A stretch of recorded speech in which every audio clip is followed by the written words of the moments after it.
શહેરની જનતા અત્યાધુનિક બની છે અને ટેકનોલોજીનો ભરપૂર ઉપયોગ કરે છે, ત્યારે શહેરમાં ગુનેગારો પણ એક્ટિવ થયા છે અને અનેક ગુનાઓ આચરે છે અને આસાનીથી ગુનાને અંજામ આપી રહ્યા છે।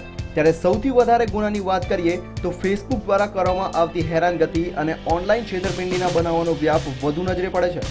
ઘણી વખત લોકોને મોબાઈલમાં એવા ફોન આવે છે અને સામેથી જણાવવામાં આવે છે કે તમારું એટીએમ કાર્ડનો પિન નંબર આપો, ચેન્જ કરવાનો છે, અથવા તો તમને લોટરી લાગી છે, તમારો એટીએમ પિન નંબર આપો જેમાં જમા કરાવી દઈ એવું કહી પિન નંબર મેળવી રૂપિયા ઉપાડી લેવામાં આવતા હોય છે અને આસાનીથી ગુનાને અંજામ આપવામાં આવે છે।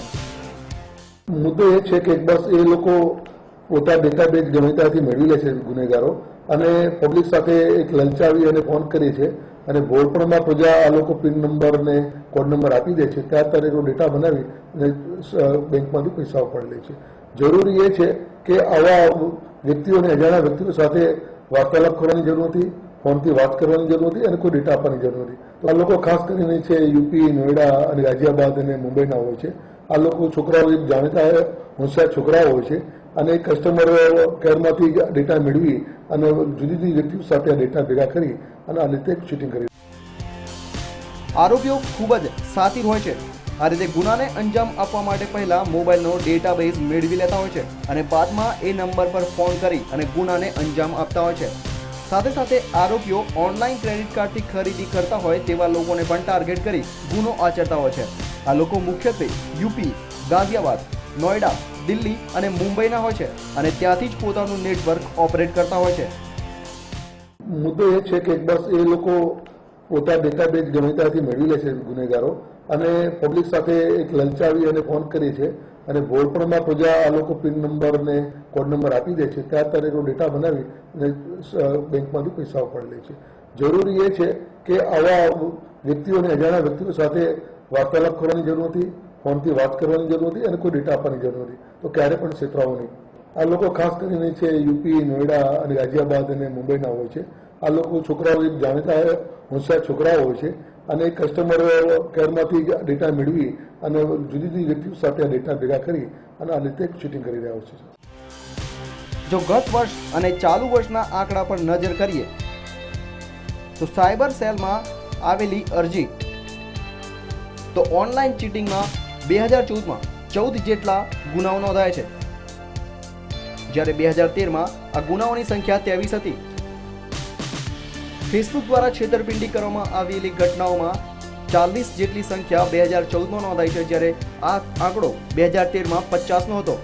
ક્રેડિટ કાર્ડની ખરીદી અને છેતરપિંડીનો આંકડો 2014માં 21 નોંધાયો છે, જે 2013માં 54 જેટલો હતો। અન્ય છેતરપિંડીમાં 2014માં 90 અરજીઓ આવી છે, જેની સામે 2013માં કુલ 90 જેટલા ગુનાઓ નોંધાયા હતા। એટીએમ પિન લઈ અને છેતરપિંડી આચરવામાં આવી હોય તેવા કિસ્સાઓમાં 2014માં 26 કરવામાં આવ્યા હતા, જે 2013માં 15 હતા। મોબાઈલ દ્વારા છેતરપિંડી આચરવામાં આવી હોય તેવા કિસ્સાઓ 2014માં 15 બન્યા છે, જે 2013માં 53 જેટલા હતા। ઈઆઈડીમાં 23 ગુનાઓ નોંધાયા છે, જે 2013માં 58 હતા। છેતરપિંડીની વાત કરીએ તો અન્યમાં કુલ 2014માં 13 ગુનાઓ નોંધાયા છે, જે 2013માં 53 જેટલા હતા।